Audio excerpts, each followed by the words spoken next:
నాగ చైతన్య గారు శోభిత గారితోని పెళ్ళైన తర్వాత 2 సంవత్సరాలకి అంటే వీళ్ళిద్దరి మధ్య ఎంత మంచి అనుబంధం ఉంది అని చెప్పేసి ఒక్క పోస్ట్ ద్వారా మనము క్లారిటీగా తెలుసుకోవచ్చు అనమాట.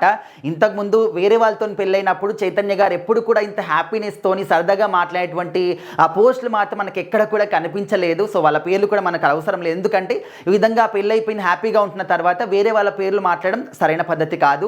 అయితే ఇప్పుడు శోభిత గారు వంట చేస్తున్నటువంటి ఒక ఫోటోని సోషల్ మీడియాలో పోస్ట్ చేస్తూ దానికి ఒక క్యాప్షన్ ఇచ్చారనమాట నాగ చైతన్య గారు.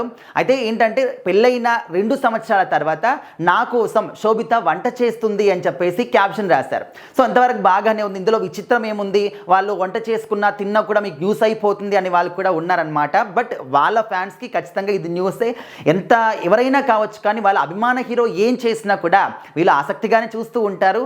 అయితే ఇక్కడ ఏంటంటే ఈ పోస్ట్ కింద శోభిత గారు రిప్లై కూడా ఇచ్చారనమాట కామెంట్ బాక్స్లో. ఏంటంటే నువ్వు నన్ను ట్రోల్ చేస్తున్నావా లేకపోతే పొగుడుతున్నావా నాకే అర్థం కావట్లేదు అని చెప్పేసి. అంటే ఒకే మెసేజ్లో 2 రకాలుగా ఎమోషన్స్ చూపించారనమాట. ఏంటంటే 2 సంవత్సరాల వరకు నా కోసం వంట చేయలేదు అని చెప్పేసి ఇంకొకటి, 2 సంవత్సరాల తర్వాత అమ్మయ్య నా కోసం వంట చేసిందని చెప్పేసి ఇదొకటి అనమాట.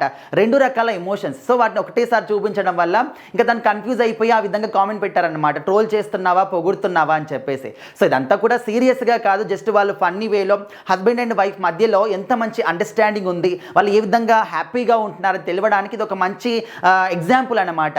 సో చాలామంది కూడా భార్య భర్తలు అంటే ఈ విధంగా ఉండాలి, వాళ్ళు సెలబ్రిటీస్ అని కాకుండా ఒక సామాన్యులాగా ఎంత బాగా ఉంటున్నారో చూడముచ్చటేస్తుంది.